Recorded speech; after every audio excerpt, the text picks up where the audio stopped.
guys, kembali lagi bersama gua di Sakahayang Review. By the way, apa kabar kalian para penonton setia Sakahayang? Sudah beli baju bedug belum?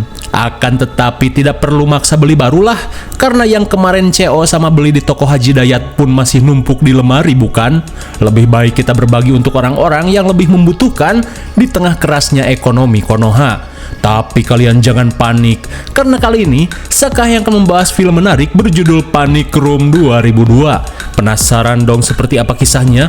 Oke lah, daripada kelamaan mending kita langsung saja ke pembahasannya. Dan jika kalian suka dengan channel ini seperti biasa, silahkan subscribe aja biar gak ketinggalan video menarik lainnya dari Sakahayang.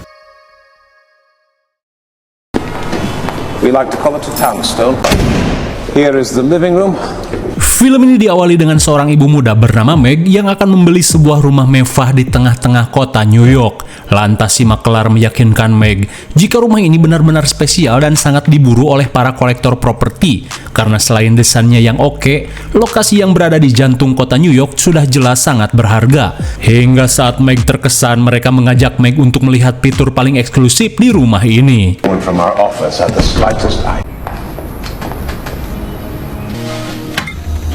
It's called a panic. Rupanya, rumah ini dilengkapi sebuah ruangan rahasia yang disebut Panic Room, di mana ruangan ini dilapisi dinding beton, serta dengan pintu baja otomatis yang tidak bisa dijebol oleh siapapun. Dan fungsi ruangan ini adalah sebagai tempat persembunyian jika sesuatu yang genting terjadi, baik itu bencana alam maupun perampokan. Tak cuman itu, ruangan ini dilengkapi dengan monitor keamanan serta telepon darurat. That door is a hazard. Motion detector.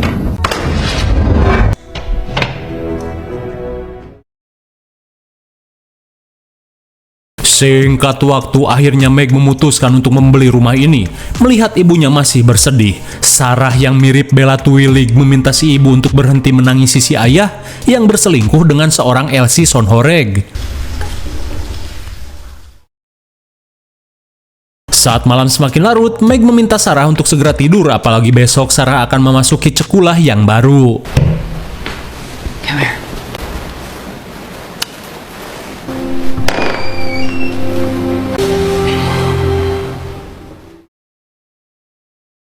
Sesaat sebelum tidur, Meg terlihat mengaktifkan terlebih dulu sistem keamanannya. Bypass non-ready zone.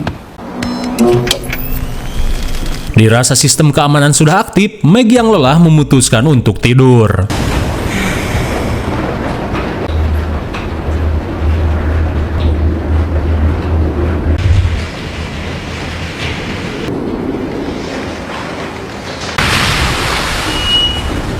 Namun tanpa Meg sadari, jika saat ini rumahnya menjadi target perampok kelas mujair. Dan bisa kita lihat, saking amannya rumah ini, para perampok pun kesulitan untuk memasuki rumah.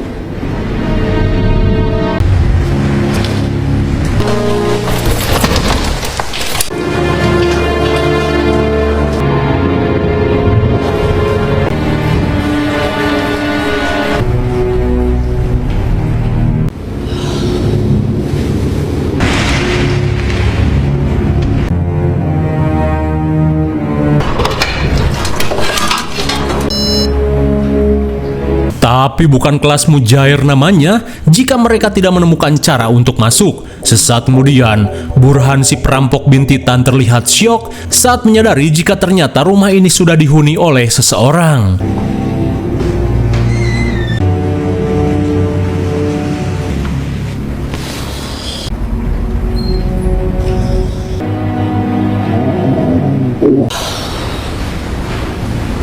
Setelah mengecek kamar penghuni rumah, si bintit Burhan langsung membukakan pintu depan. Saat rekan-rekannya masuk, Burhan yang panik memberitahu jika rumah ini sudah ditempati oleh seseorang. Lantas Burhan yang takut dipenjara meminta Junior untuk membatalkan saja rencana perampokan ini, apalagi saat ini pergerakan mereka sudah terekam CCTV. Dirasa nanggung, Junior meminta Burhan dan si kedok Raul untuk tetap menjalankan rencana ini. Rupanya Junior tahu jika di salah satu ruangan terdapat barang berharga senilai 22 juta dolar yang disembunyikan oleh si pemilik rumah sebelumnya. Namun setelah dipikir-pikir, Burhan yang BU memutuskan untuk ikut melanjutkan rencananya. Sementara itu, Meg merasa terganggu dengan cahaya silau di dalam panic room, dan saat ia akan mematikan lampu, seketika Meg pun syok parah saat melihat beberapa perampok memasuki rumahnya. Dirasa masih sempat, Meg berniat untuk membawa Sarah kabur. Nobody gets past!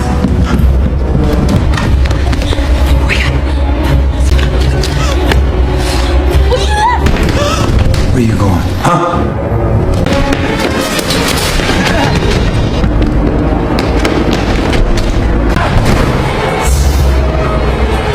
Dirasa sulit untuk kabur, Sarah menyarankan si ibu untuk bersembunyi di dalam panic room.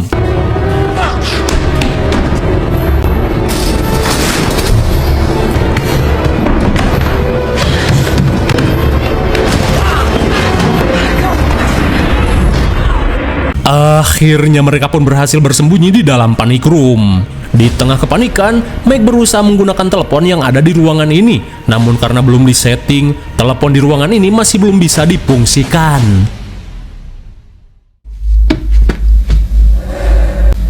I don't know. Good. Why wouldn't she be in there right now?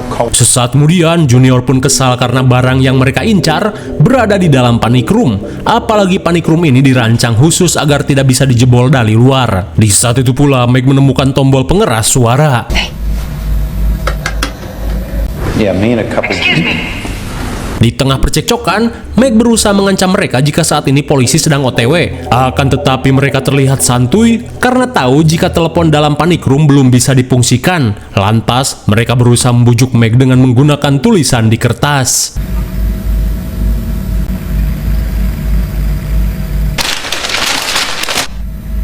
Seketika Meg pun heran karena tujuan mereka merupakan sesuatu yang tersimpan di tempat ini. Namun Meg yang tidak percaya meminta mereka untuk pergi karena mau bagaimanapun ia dan putrinya tidak akan keluar dari ruangan ini. Dirasa sulit membujuk mereka, Burhan mempunyai sebuah ide untuk membuat mereka keluar dari dalam panic room.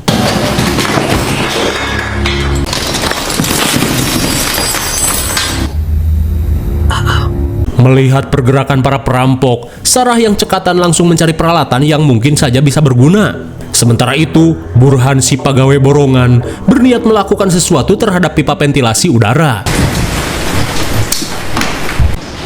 You guys just gonna stand there?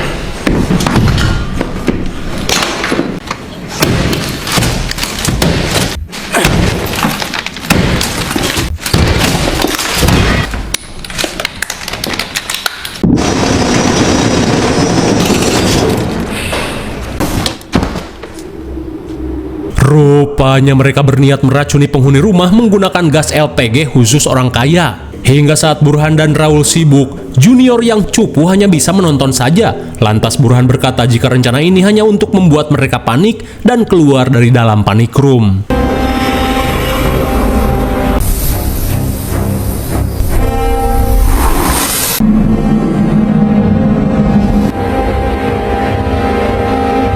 Honey, get down on the ground.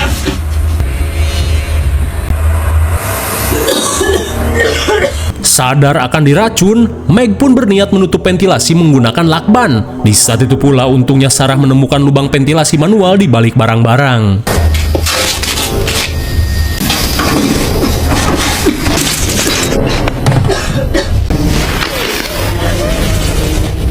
Saat Meg berusaha menutup ventilasi, Burhan dan Junior terlibat cekcok dengan Raul yang terlalu banyak memasukkan gas. Karena jika mereka mati di dalam, tidak ada lagi yang bisa membuka ruangan tersebut. Akan tetapi, Raul si paling kejam tidak menggubris hal tersebut. Kembali pada Meg, ia yang muak langsung melakukan aksi paduli bagong untuk menyalakan saja gas tersebut.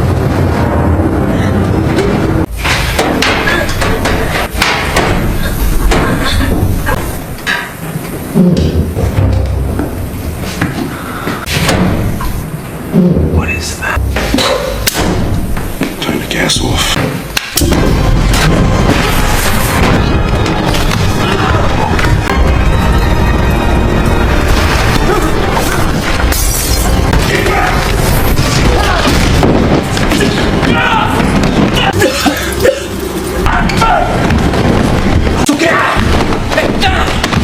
Mamam, mereka pun tidak menyangka dengan aksi gila yang dilakukan Meg hingga membuat mereka cuci muka pakai api. Di saat itu pula, Meg yang hampir geheng merasa lega saat melihat Sarah yang baik-baik saja.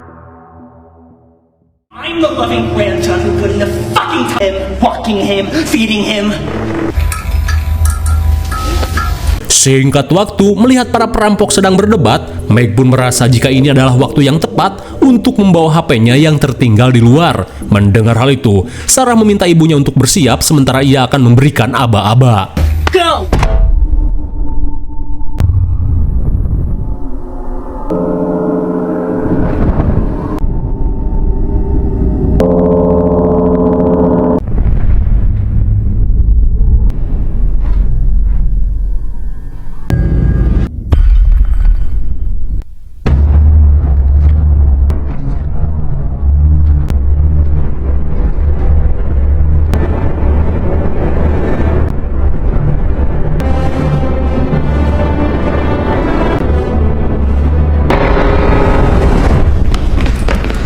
Hampir saja. Setelah membuat kalian menahan napas, Meg masih sempat kembali membawa HP. Menyadari hal itu, Junior pun langsung panik.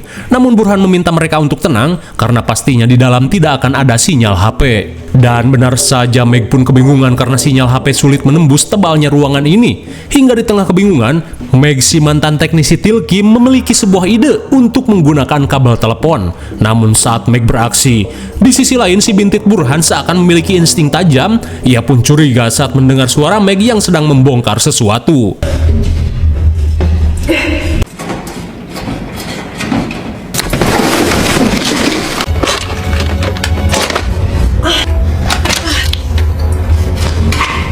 Jude, when I asked you to cut the phone lines.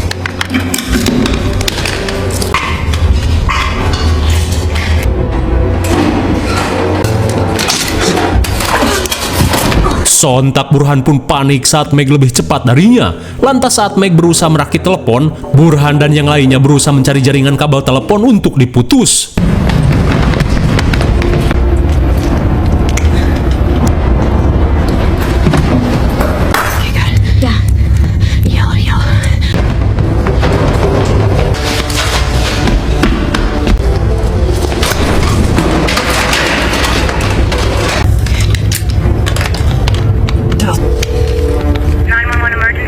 Stephen on the line. It's Meg. Stephen, you gotta help us. Sungguh suwe. Baru saja tersambung, panggilan Meg harus terputus setelah Burhan lebih cepat menghancurkan jaringan telepon rumah. Sesaat kemudian, Meg pun panik saat melihat putrinya tiba-tiba menjadi pucat. Apalagi saat ini suntikan glukagon milik Sarah berada di dalam kulkas. Rupanya, Sarah memiliki kelainan gula darah yang bisa ngedrop secara tiba-tiba. Sementara di luar, kelompok perampok ini kembali cekcok saat Junior yang sudah tidak kuat menahan perih akibat cuci muka pakai api, memilih untuk menyerah dan memeriksakan diri ke puskesmas. Apalagi ia khawatir Meg berhasil menelepon bantuan. Lantas daripada tertangkap polisi, Junior memutuskan untuk pergi. Mendengar hal itu sontak membuat mereka kesal. Plus, you named like 8 other people. I'm opening that safe, but I don't ever want to see you again.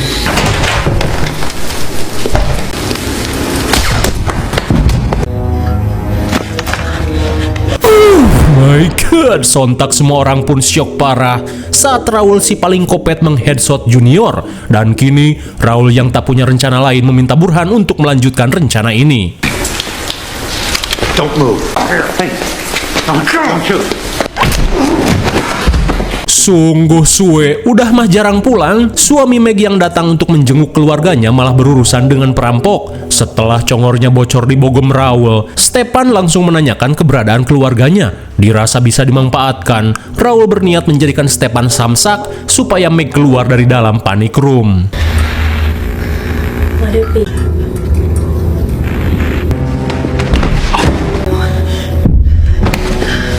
Saat Stepan disiksa bak maling cangcut, Burhan yang tidak ingin Stepan modar berusaha membujuk Meg untuk segera membuka pintu. Namun bisa kita lihat, si paling kopet Raul malah terus menyiksa aki-aki ini dengan begitu telenges. Knock it off! You killed him! Di tengah kebingungan, Meg pun panik saat melihat Sarah yang semakin melemah hingga mengalami kejang dan keked. Dirasa tidak ada cara lain, Meg pun nekat untuk keluar mengambil suntikan mumpung para perampok sedang sibuk mengangkut Stepan.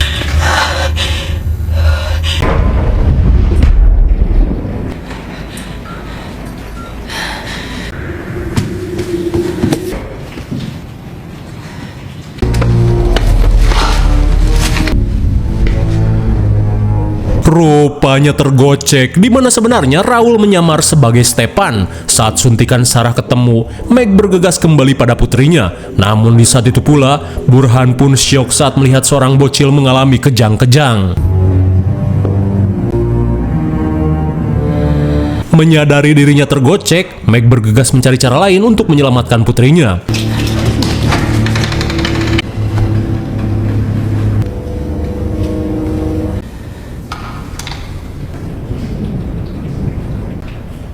Let's get this over with.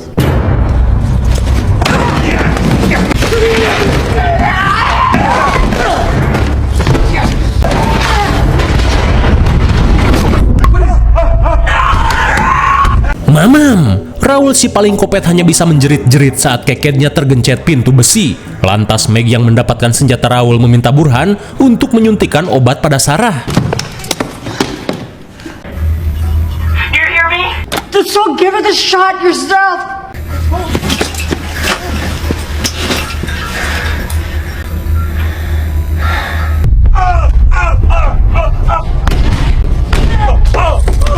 Merasa iba, Burhan meminta Meg untuk menjauh terlebih dulu jika ingin Sarah disuntik memakai obat ini.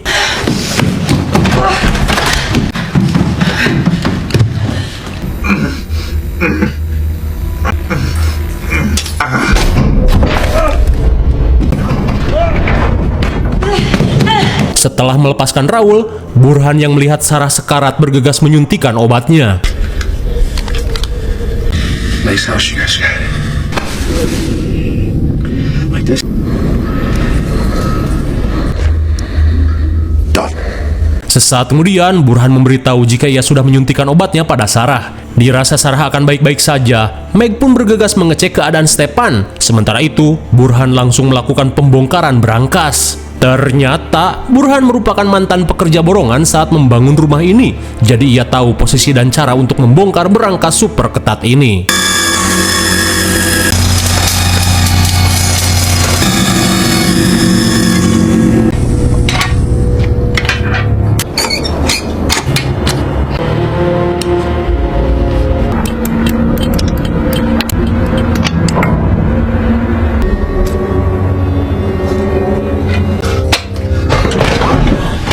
Saat berangkas berhasil dibuka, seketika Raul terkesima dengan keterampilan Burhan. Dan ternyata, benda yang mereka cari-cari merupakan surat-surat berharga alias obligasi senilai 22 juta dolar. Setelah rencananya berhasil, Burhan pun tinggal pergi saja dari rumah ini. Akan tetapi mereka pun tidak tahu jika di luar Meg sedang melakukan sebuah rencana, di mana ia meminta suaminya yang ripuh untuk memegangi senjata.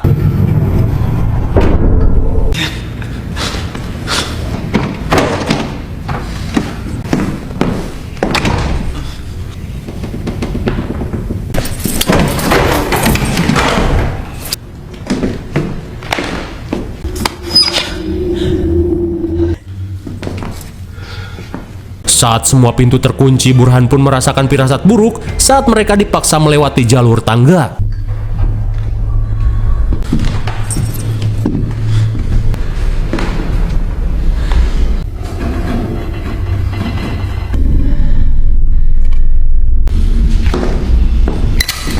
Melihat Stepan bersenjata, Burhan memintanya untuk damai karena tugas yang ia lakukan sudah selesai, di mana ia akan menyerahkan Sarah dengan keadaan selamat. Mendengar hal itu, Stepan meminta mereka untuk melepaskan Sarah. Akan tetapi, Raul yang sok keras tapi cupu malah menjadikan Sarah sebagai tameng. Put that gun down. Sam.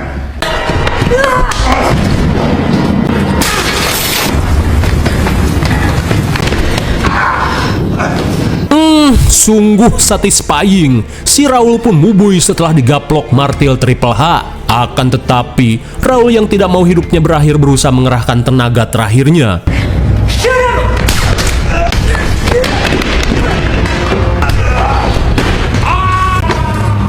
Sontak Burhan yang akan kabur merasa khawatir dengan keluarga Meg.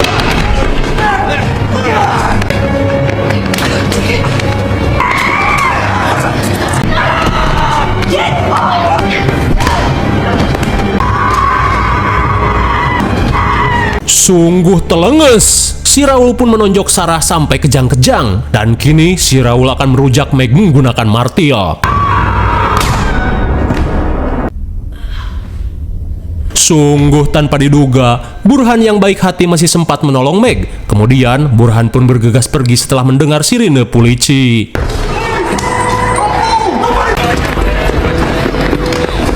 Don't move, I will kill you! Put your hands in the air! I want to see the pop in your head! It's okay.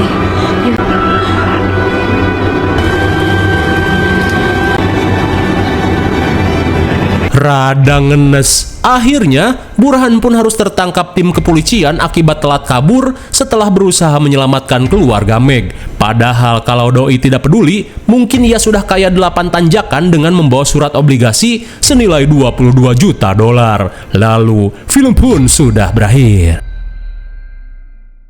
Bagaimana film yang cukup menegangkan bukan? Tak perlu dijelaskan lagi karena semuanya sudah jelas. Namun kita acungi jempol buat Burhan karena meskipun ia perampok dan BU parah, ia tetap memiliki hati untuk menolong keluarga Meg. Meskipun pada akhirnya ia pun harus tertangkap tim kepolisian. IMDb untuk film ini adalah 6,8 dan menurut Sekahayang cocok saja dengan nilai segitu. Mungkin segini saja review dan pembahasan film Panic Room 2002. Jangan lupa like, share, dan subscribe supaya kalian tidak ketinggalan jika ada video menarik lainnya dari Sekahayang. Thanks for watching and see you on next video. Bye-bye.